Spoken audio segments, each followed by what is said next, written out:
A pauta de hoje é imposto de renda. E a declaração do imposto começou hoje e segue até o dia 30 de abril.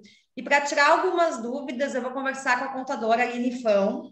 Ela vai nos explicar como é que funciona a pessoa que tem MEI, é pessoa física, mas possui uma MEI, e vai nos tirar algumas dúvidas sobre algumas mudanças. A gente teve uma mudança significativa esse ano na declaração do imposto de renda, devido à pandemia, e vai nos tirar algumas dúvidas que muitos microempreendedores possuem na hora de declarar a sua MEI, né?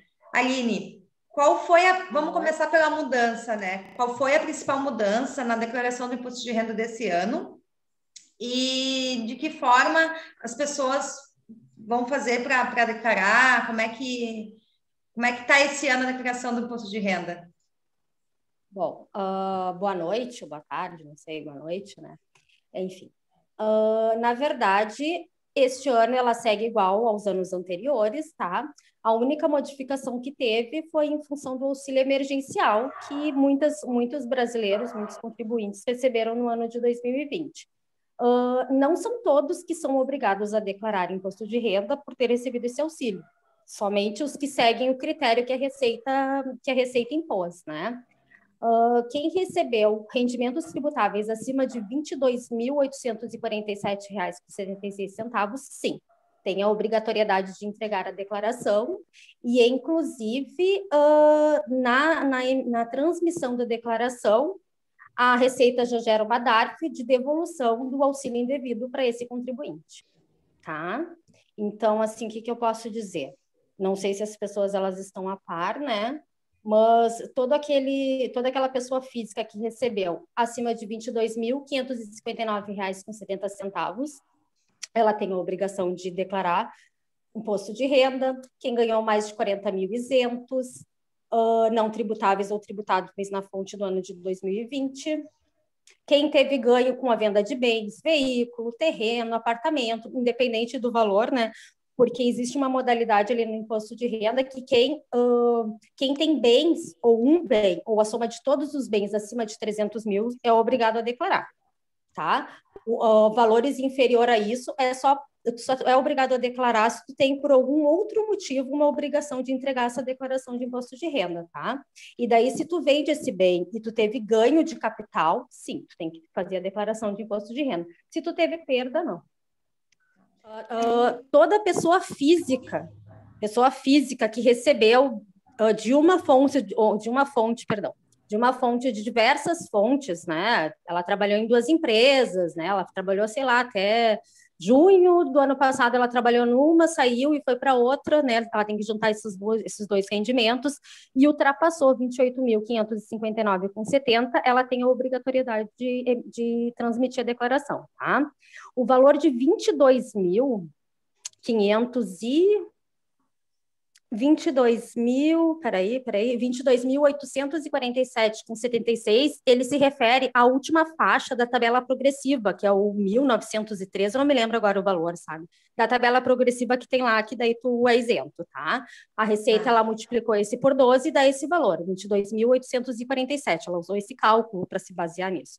Então, esse valor que eu te passei é para quem recebeu auxílio emergencial, tá? O valor de 28 mil é para as pessoas físicas, rendimentos em gerais.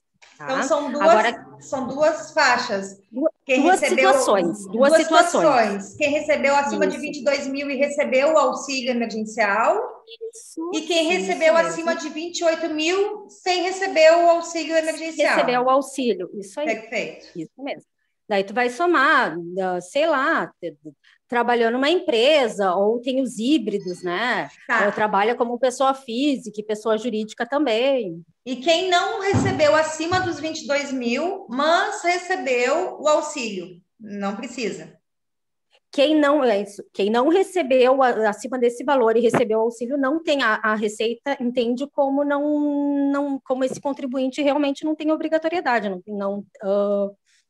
não tem condições de devolver, né, o imposto. Eles usaram essa faixa, né, para poder liberar os que contribuíram menos desse valor, não tem a necessidade de devolução do auxílio. Agora, acima, sim. Também tem a questão de pessoas que receberam de forma indevida o auxílio, né? Justamente por isso. Justamente por isso, porque sempre é entregue, antes da declaração de imposto de renda, é entregue a DIRF, tá? A DIRF, quem declara para a Receita sempre são as jurídicas, tá? Instituições financeiras, daí tá esse cruzamento. Daí por isso que eles têm a noção de quem realmente pegou o valor indevido. Vai ter que devolver agora, né? Então, muitas pessoas receberam indevidamente essa ajuda, esse auxílio emergencial. Algumas pessoas que receberam indevidamente, que são servidores públicos, ia ser automaticamente descontado do contra-cheque, né? Teve essa decisão também. Mas agora tem o imposto de renda para cruzar. Para cruzar e obrigar essas pessoas a fazerem a declaração e devolverem o valor. Porque, como eu te disse, né, a DIRF são os empregadores, as instituições, os bancos, os órgãos públicos, todos eles têm a obrigatoriedade de entregar a DIRF, que são as retenções na fonte, tá? Então, todo mundo que recebe de uma jurídica é um cruzamento, sabe? Tu recebeu, mas teve quem pagou, e a pessoa que pagou, ela também presta contas para a Receita. Claro. E antes, o cruzamento não era tão perfeito, atualmente é muito perfeito. O teu foco principal, assim, o teu nicho maior de clientes são microempreendedores, né, Aline? Tem, a tua especialidade é na declaração da MEI. Como é que, quais são as principais informações que quem fez uma MEI, e é o primeiro ano de MEI, fez o ano passado, muitas empresas foram abertas o ano passado, devido à pandemia, e chegou a hora de fazer a declaração de imposto de renda. O que esse microempreendedor que começou agora, que fechou um ano de empresa, precisa saber para fazer essa declaração? Tá. Primeiramente, né, as pessoas dizem, MEI não é obrigado, MEI é isento. Não, não é bem assim que funciona, tá? Ele só não será obrigado a entregar a declaração de imposto de renda à pessoa física se o faturamento dele foi zero. Tá? Porque se ele receber acima de 559,70, ele tem a obrigatoriedade, sim.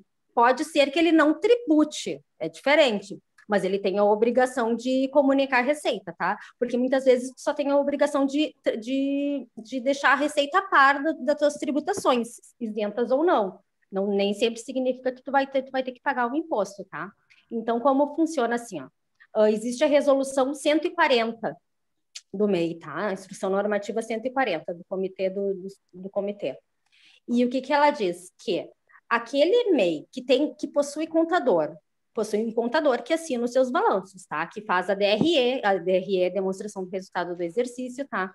Que faz a contabilidade desse MEI mensalmente, ele sim é 100% isento. E como funciona esse cálculo?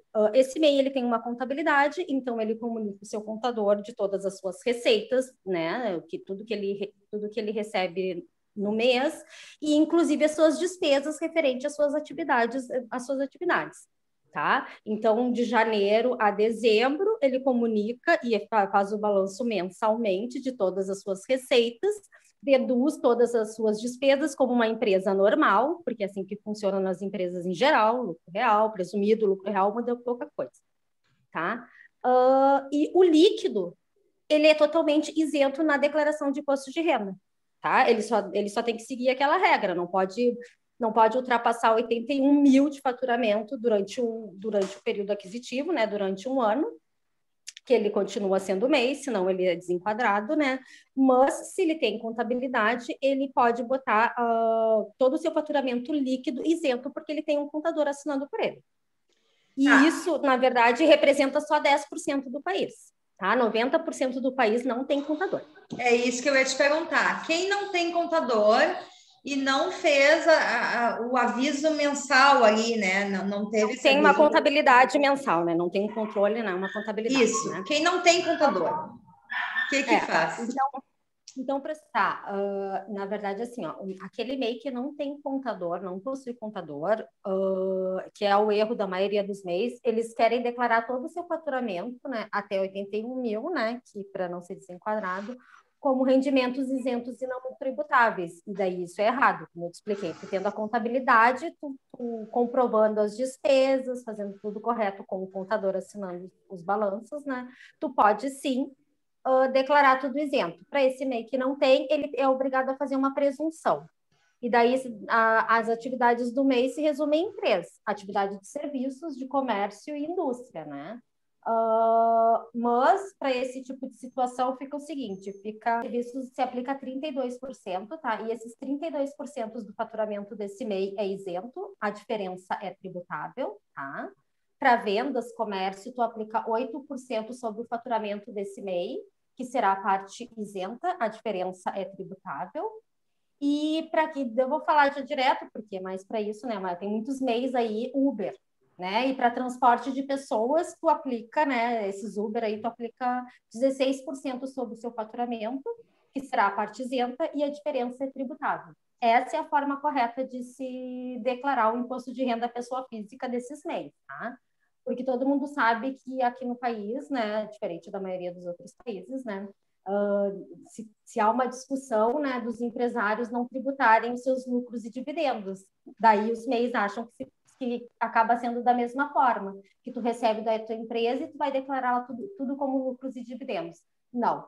A resolução 140 do Comitê Gestor do Simples Nacional especifica bem isso.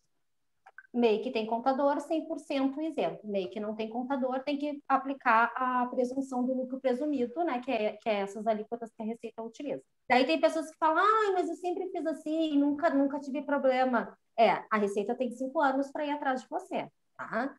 O que eu posso te dizer com razão é que a Receita ela anda com problema com auditores. Tá? Os próprios auditores atuais, eles pedem para que abra o concurso porque eles não estão dando conta. Então, o que falta para eles são agentes fiscalizadores. A partir do momento que eles tiverem uma mão de obra, né, para divisão e conseguir pescar, e dentro desse tempo, eles vão atrás. E ainda mais que o país está precisando de dinheiro. E essas DIRPs, o e-financeiro que vem em 2018, que é o cruzamento das pessoas físicas dos bancos, que eu falo muito para os meus clientes, olha, cuida da movimentação da tua empresa, porque tu quer só fazer declaração zerada, mas tu não tem como comprovar a origem do dinheiro que transita na tua conta. E eu ando tendo clientes me procurando em função disso. E o banco está me pedindo declaração de imposto de renda, declaração de pessoa física, porque movimenta 50 mil, 100 mil, e com razão. Então, o que eu acho assim, o que eu aconselho para aquele MEI que não quer ter contador? Não exime de ter problemas, tá? Mas assim, tu vai ficar mais próximo da realidade. Tu abriu o teu MEI, abre uma conta jurídica, tá? Abre uma conta jurídica, não mistura que nem para a maioria das empresas e empresários. Não mistura pessoa física com pessoa jurídica. Tá? E daí todas as despesas, dependendo, não sei se é venda, compras ou serviço, tudo que for envolvido com a tua atividade, usa o CNPJ da tua empresa. E daí tu usa aquela conta só para isso. Tu usa a luz da tua casa, tu usa luz para tua empresa, tu usa água para tua empresa, tu paga internet para tua empresa, bota no CNPJ. Então tá, Aline, obrigada pelas dicas, pelas informações. A gente tem até aí o dia 30 de abril para fazer a declaração. Sim. É interessante não deixar para a última hora, né? Existe a restituição que precisa... Isso, daí aquela pessoa que não é obrigada a fazer a declaração de imposto de renda, ela pode fazer para título disso. Se em algum momento do ano passado, do ano de 2020, ela pagou algum imposto, ela pode ser restituída, fazer declaração justamente só para isso, para restituir o valor que ela pagou indevido, porque ela não atingia a obrigatoriedade acima de 28.559,70. Perfeito. Tá? Então, não vamos deixar para a última hora, não vamos esperar até o dia 30 de abril para fazer a declaração do imposto de renda.